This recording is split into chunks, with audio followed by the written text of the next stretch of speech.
Monday mornings are already bad enough, but this one felt like an insult. Stepping onto my front porch with a coffee in hand, I took a deep breath of the crisp morning air, expecting the usual sight, the familiar blue trash cans lined up at the curb waiting for pickup. But something was off. My cans were gone. At first I thought maybe I'd placed them somewhere else, but no. The curb was empty except for my neighbor's trash bin standing there, smugly as if mocking me.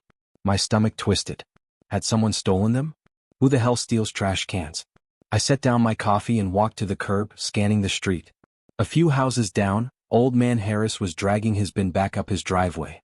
Across the street, a kid rode by on his bike, blissfully unaware of my minor crisis. Then my gaze landed on something that made my blood pressure spike. 2 blue trash cans. In my neighbor's driveway. With the same scratches, the same dents, the same marks from when I'd accidentally backed into them last summer. Karen. Of course. It had to be her. Karen wasn't just any neighbor. She was that neighbor. The kind who policed lawn heights, reported people for leaving their Christmas decorations up too long, and somehow had the HOA wrapped around her perfectly manicured little finger. I'd had minor run-ins with her before, passive-aggressive notes about my unsightly garden gnome, an eye roll when I parked too close to her side of the street, but this was a new level of audacity. I stormed back inside and checked my security cameras. Fast-forwarding through the night's footage, I found her. There she was, in all her self-important glory, dragging my trash cans across the street at 3 a.m. No hesitation. No shame. Just pure, entitled determination. I paused the footage, staring at her frozen figure on the screen. Was she serious? Did she think I wouldn't notice?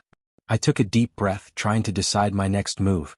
I wasn't the type to pick fights over petty things, but this wasn't just petty, it was theft. And the worst part? Karen wasn't even trying to hide it. My trash cans sat in her driveway like trophies, as if she'd won them in some unspoken neighborhood battle. Fine. If she wanted to play dirty, I'd start with diplomacy. I walked over, knocking on her door with the kind of polite restraint that suggested I wasn't in the mood for games.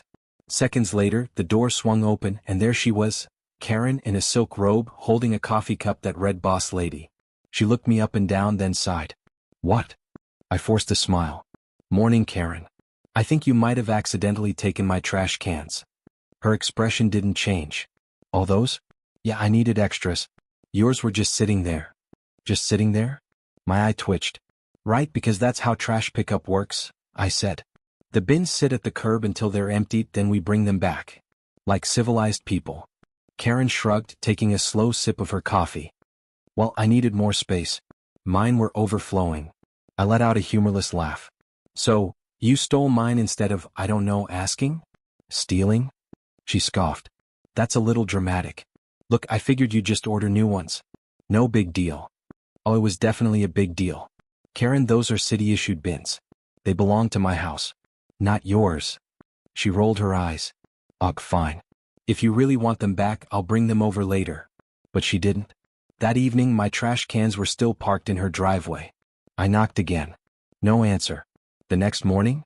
Same thing. By the time Wednesday rolled around, it was clear. Karen had zero intention of giving them back. I called the city's waste management department, hoping for an easy fix. The guy on the phone was sympathetic but unhelpful. If your bins are missing, you can request replacements, he said. That'll be $75 each. $75 each. For trash cans that were stolen? I asked. We don't handle theft cases. You'd have to file a police report for that. I rubbed my temples. A police report? Over trash cans? Karen was a menace, but even I had to admit that sounded ridiculous. I hung up, glaring out the window at her house. There she was, standing in her yard, chatting with another neighbor like she wasn't a garbage-thieving sociopath. A slow, simmering anger settled in my chest. Karen thought she'd won. That's what made this whole thing infuriating. She knew she could get away with it. She knew I wouldn't take it further. She knew that if I complained to the HOA, they'd just shrug because Karen was the HOA. I had two choices: eat the loss and shell out money for new bins or find another way. I wasn't about to let Karen walk all over me. No, if she wanted to play dirty, I'd play smarter. And I already had the perfect idea. By Thursday morning, I was done playing nice. I stepped outside, coffee in hand, and stared at the enemy's fortress, Karen's pristine, over-landscaped house.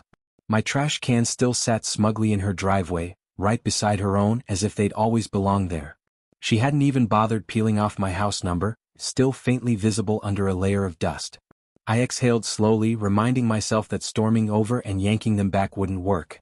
Karen thrived on confrontation, twisting logic until the victim became the problem. No, she wanted me to lose my temper, to be the one making a scene while she played the innocent, exasperated neighbor. Fine. I'd wait. That afternoon, I lounged on my porch with a book, pretending to read while keeping an eye on her movements. Eventually, she emerged, heels clicking against her driveway as she strutted to her car. This was my moment. I crossed the street casually like I just happened to be out for a stroll and reached for one of my bins. I barely had my fingers on the handle before Karen's voice sliced through the air. "Excuse me, what do you think you're doing?" She stood by her car, sunglasses perched on her head, arms crossed like a teacher scolding a misbehaving student. I straightened, keeping my voice even. "Just grabbing what's mine." Karen let out an exaggerated sigh.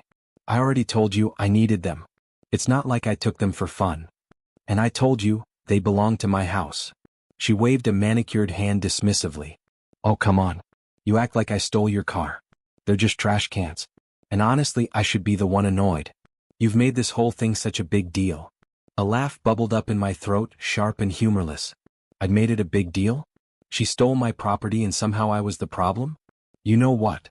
I said, stepping back. "Keep them. Clearly, you need them more than I do." Karen tilted her head, suspicious. "Wait. That's it?" "That's it," I said, plastering on a fake smile. "Enjoy." I turned and walked away, feeling her eyes burn into my back. She wanted a fight, wanted me to be difficult, but I wouldn't give her the satisfaction. I had bigger plans.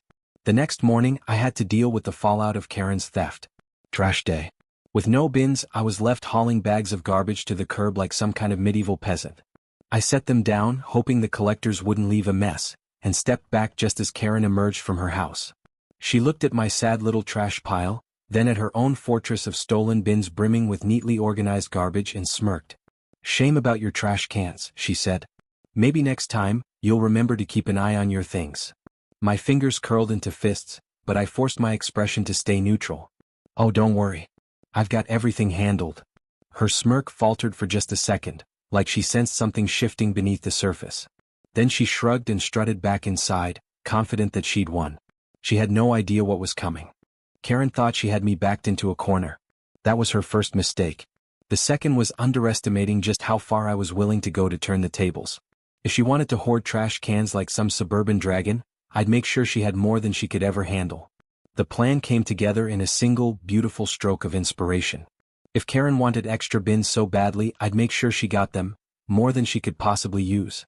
That evening, I sat at my computer and pulled up the city's waste management website.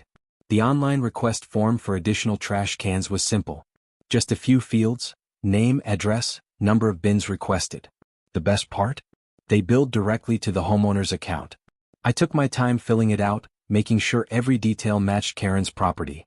Then, in the little drop-down menu for quantity, I selected 10. 10 brand new, oversized, industrial-grade trash bins, all set to be delivered to her doorstep by the end of the week. After clicking submit, I leaned back in my chair, feeling a slow, wicked satisfaction settle in. Karen had taken 2 bins from me. I was giving her 10 in return. For the next few days, I went about my life as if nothing had changed. I kept my distance, let Karen bask in her petty little victory, let her think I'd accepted my fate as the neighbor without trash cans. Meanwhile, I watched the tracking updates like a hawk, counting down the hours until delivery day. Friday morning arrived, bright and clear. I sat on my porch with my coffee, pretending to read the news on my phone when I heard it, the rumble of a heavy truck making its way down the street. My pulse quickened. Right on time. The massive delivery vehicle pulled up in front of Karen's house, blocking half the street. A uniformed worker hopped out, clipboard in hand, and started unloading. 1 bin. 2. 3. A full parade of blue plastic rolling down her driveway, each one stamped with the city's logo. Karen must have heard the commotion because her front door flew open. She stepped out in her usual yoga pants and overpriced sweatshirt, looking baffled. I watched as she took a few hesitant steps forward, her confusion morphing into disbelief. Then came the glorious moment when the delivery guy called out, "Ma'am, your order of 10 trash bins has arrived." Karen's entire body stiffened. "What?" The worker glanced at his clipboard. "This is 214 Oak Ridge Lane, right? Says here you requested additional bins."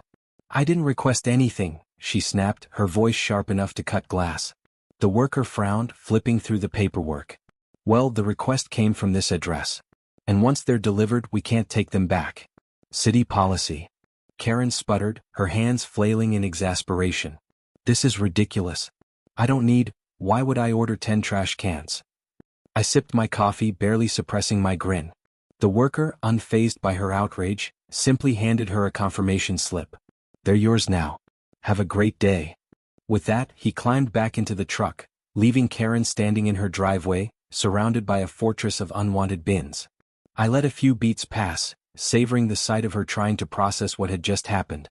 Then, as casually as possible, I called over from my porch. Wow, Karen. Stocking up for a trash crisis? Her head snapped toward me, eyes blazing with suspicion. You did this. I raised an innocent brow. Me? Karen, why would I order you trash cans? For a split second she looked like she might actually explode. But she had no proof. No paper trail. No way to pin it on me. And that was what made it perfect. Karen stood frozen in her driveway, her gaze flicking between the mountain of trash cans and my face, searching for something, guilt, a smirk, anything that would confirm what she already knew in her gut. But I gave her nothing. Just a polite little sip of my coffee and the quiet satisfaction of knowing I'd played the perfect hand. For the first time since she had stolen from me, Karen wasn't in control. She turned sharply, storming toward her front door, muttering under her breath. The screen slammed shut behind her.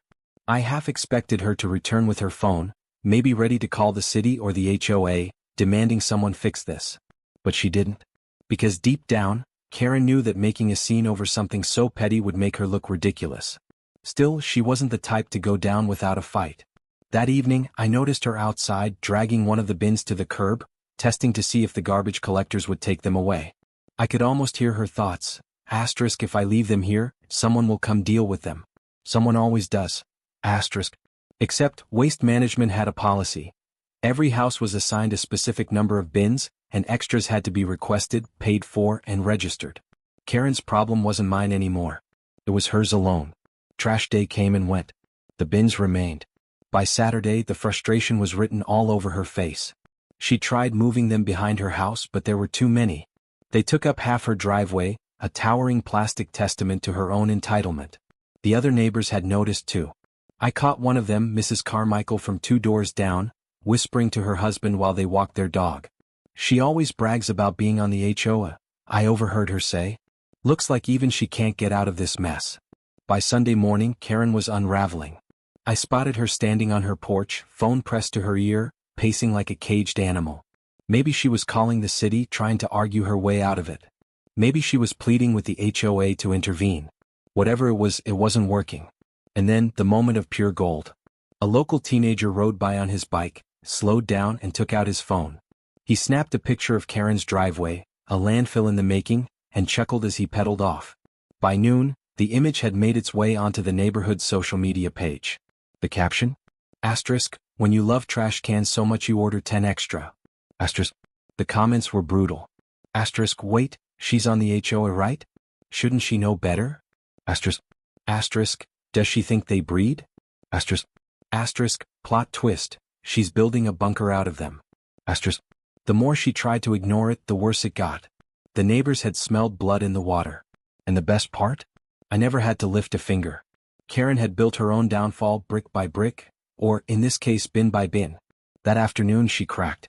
I was outside watering my plants when I heard the telltale stomp of Karen's approach. She didn't bother with pleasantries this time. No fake smile, no passive-aggressive charm. Just raw, unfiltered rage. I know you did this. Her voice was tight, her hands clenched into fists at her sides. I turned off the hose, blinking at her with mock confusion. Did what? Her nostrils flared. Don't play dumb. You ordered those bins in my name. I tilted my head. Karen, that's a serious accusation. Do you have proof? Her mouth opened, then closed. She had nothing. Not a single scrap of evidence. And she knew it. For a moment, she just stood there, seething, her face twisted in frustration. Then, with a sharp exhale, she spun on her heel and marched back to her house, slamming the door behind her so hard the windows rattled. I smiled. By Monday, the trash cans were gone. I never saw the removal happen, but I could guess. She'd probably spent the entire weekend calling every city department, every connection she had, until someone finally took pity on her. But it had cost her. Not just in effort or whatever ridiculous fee the city likely charged for bulk removal, but in reputation. For the first time, Karen wasn't the queen of the cul-de-sac. She was a joke. The stolen bins never returned to my house. But 2 brand new ones, freshly issued by the city, appeared by my curb the next day. As if the universe itself had decided to restore balance. That evening I took out my trash, relishing the sight of my rightful bins back where they belonged. As I rolled them to the curb, I glanced over at Karen's house. Her blinds twitched, she was watching. I smiled, lifted a hand and waved. "Hey Karen," I called cheerfully. "Need an extra trash can? I hear you had a few to spare." She didn't answer. But she did slam the blinds shut. And that was the sweetest victory of all.